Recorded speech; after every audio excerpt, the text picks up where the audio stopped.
Matthew 6:33 is etched in the memory of almost everyone who has ever set foot in a church. Seek first the kingdom of God and his righteousness, and all these things will be added to you. This verse appears in carved wooden frames, Instagram posts with gold backgrounds, and embroidered on cushions. It's printed on coffee mugs, and perhaps that's the problem. When a phrase becomes decoration, it ceases to be true. Not because it's no longer true, but because we stop truly hearing it. We recognize the words, but we no longer listen to them. It's like a bell that rings every morning. On the first day, you wake up. On the 10th, you hear nothing more. I want to invite you to hear this phrase again. Not as you heard it the last time someone quoted it in a public address. Not as it appears in italics over a picture of a sunset. I want you to hear it as it sounded the first time. That afternoon, when a wise teacher was sitting on a hill with a group of people who had absolutely nothing guaranteed. People who woke up, not knowing if they would eat. Who worked the land with their hands. They depended on the rain and the mercy of the powerful to survive. For these people, this phrase was not decoration. It was the most radical, most disconcerting, most unbelievable thing anyone had ever said to them in their entire lives. And the question that remains, the question that I think is worth asking slowly, is this. What was a wise teacher really saying? What is this kingdom that he commanded to seek first? What is this righteousness that appears soon after? Almost in passing, as if it were just a detail. And what does it mean, concretely, in the life of a real human being, to seek first something? Because I have the impression that most of the answers we heard to these questions were too small for the magnitude of what Jesus was proposing. Let me consider this for a moment. JES wasn't speaking to a theological audience. He wasn't in a seminary discussing abstract concepts. He was on a hillside, outdoors, surrounded by ordinary people. And what he said was so concrete that the previous sentence speaks of birds, and the next sentence speaks of lilies. He used images from the real world, the world those people knew, to say something that goes far beyond what the surface of the word suggests. And when you understand the context, when you understand what the word kingdom means in Hebrew, in Aramaic, in the mind of a first-century Jew, everything changes. Not a little. Everything. The word behind kingdom in Jesus' thought is malkut. In Hebrew, malkut is not a place.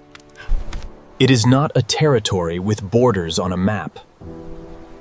Malkut is a state of affairs. It is the kingdom as a living reality, as a present condition, as the order of the world where God's will truly happens.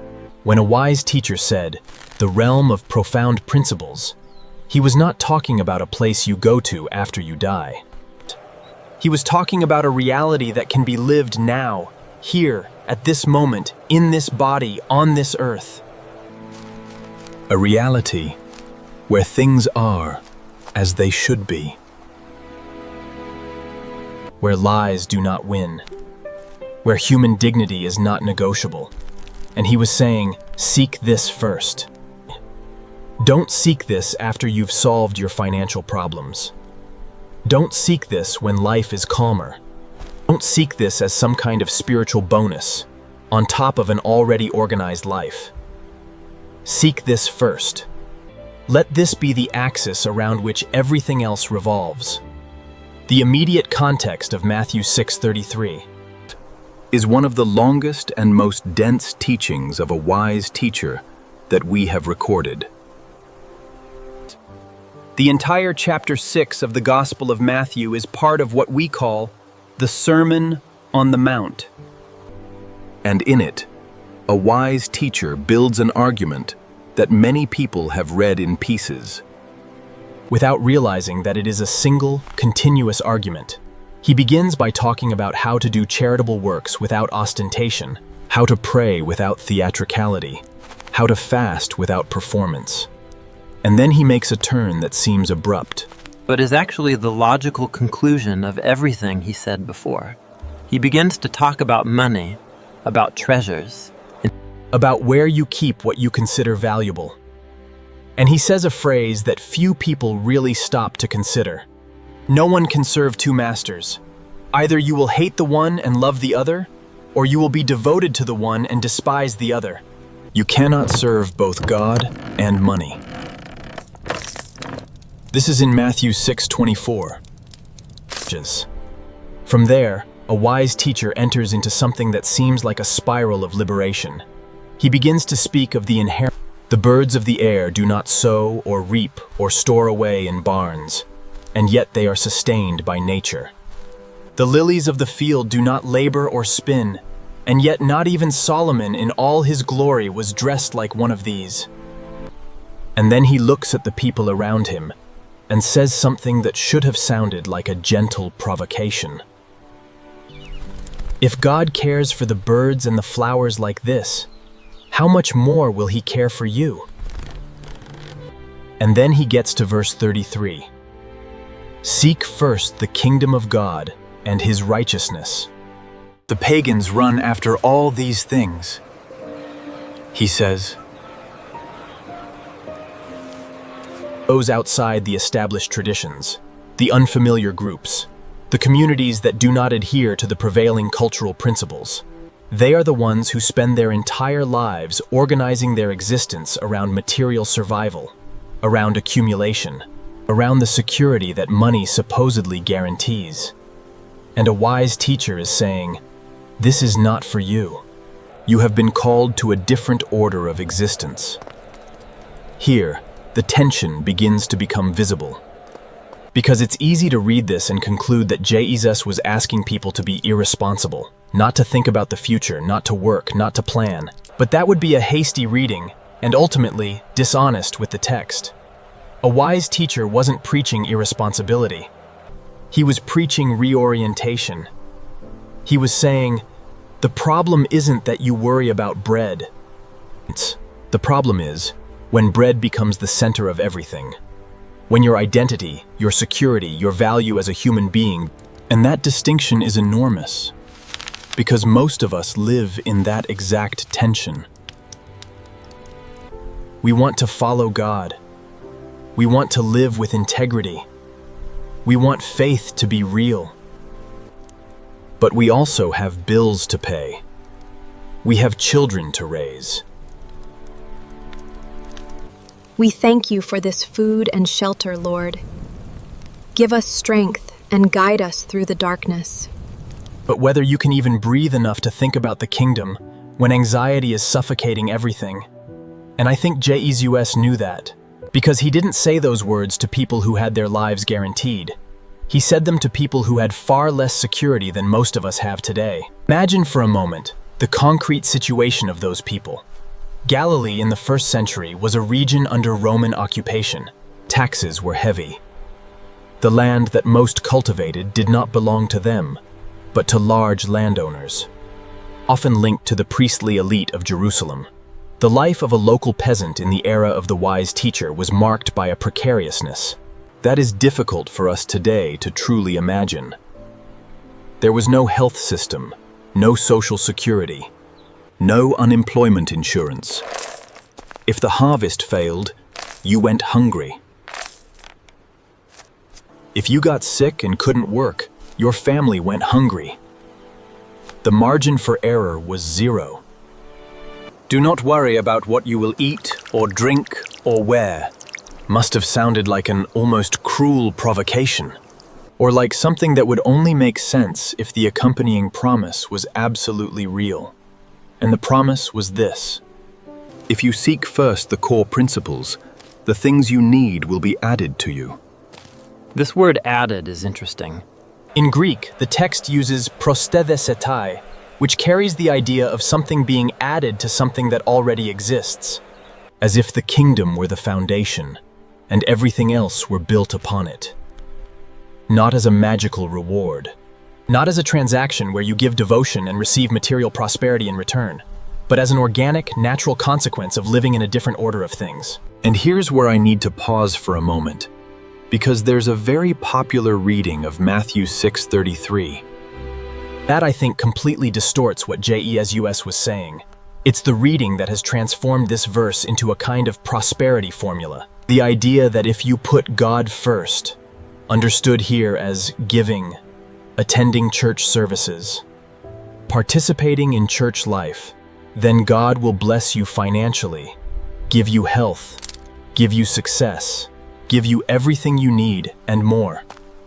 That seeking the kingdom is a spiritual strategy for having a good life, in the sense that the world defines as a good life. But that's exactly what Jesus was deconstructing. He was saying that it's the pagans who chase after these things. Jesus' promise wasn't that seeking the kingdom would give you the same things the pagans sought, only with a divine blessing on top.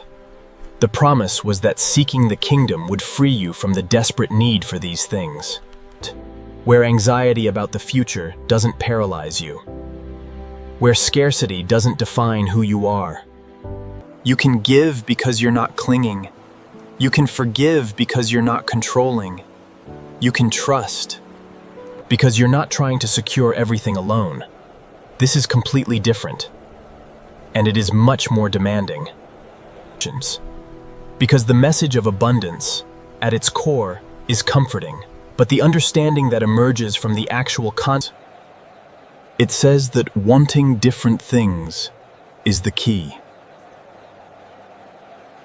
That transformation begins precisely with what you desire, what you consider valuable, what you are willing to lose in order to preserve what truly matters.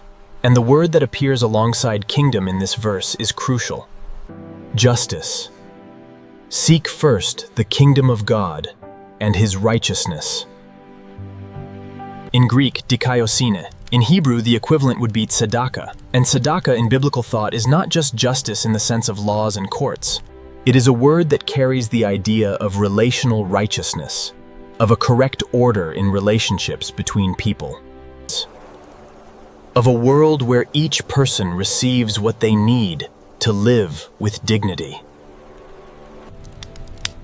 In the Hebrew tradition, tzedakah is often translated as charity. But this translation shrinks the original concept too much. When a Jew practices tzedakah, he is not doing a favor, he is fulfilling an obligation. The idea is that what you have in excess does not truly belong to you. Giving back a portion of it to those in need is not extraordinary generosity. It is simply what is right. It is the correct order of things. It is the world functioning as it should. When Jesus says, "Seek justice," he is using that word with all the weight behind it. He is talking about a practice, a way of relating to the world and to other people that reflects the order of the kingdom, an order where the excess of some is not justified by the scarcity of others, where sharing is what is normal, where caring for the weak is not an optional virtue, but an expression of the identity of those who live under God's sovereignty. And this connects directly to what the sage says earlier, in previous discussions, about storing up treasures. Do not store up for yourselves treasures on earth, where moths and vermin destroy, and where thieves break in and steal. But store up for yourselves lasting values. And here, again, a very common reading takes this phrase and projects it into the future, into the afterlife, into a heavenly reward that awaits you somewhere beyond. But what Jesus called heaven wasn't necessarily a geographical address in the afterlife. It was a way of being. It was the kingdom that already exists, as a real possibility. That can be lived now. That begins to take shape whenever someone acts in accordance with God's will. Storing lasting values can simply mean building things that last. Real human relationships. acts of generosity that change lives, a community where people support each other, things that moths cannot devour, that time cannot erase, that death cannot take away, because they are inscribed in a reality that is beyond any power of destruction. There's a moment in an ancient text where someone goes to the wise teacher and says, "Teacher, tell my brother to divide the inheritance with me. Teacher, tell my brother to divide the inheritance with me." And the sage responds with something that seems almost rude in its directness. "Man, who appointed me a judge or arbitrator between you? Watch out! Be on your guard against all kinds of greed. Life does not consist in an abundance of possessions." And he tells the parable of the rich man, who had a great harvest, who built larger barns to store everything, who said to his soul, "Soul, you have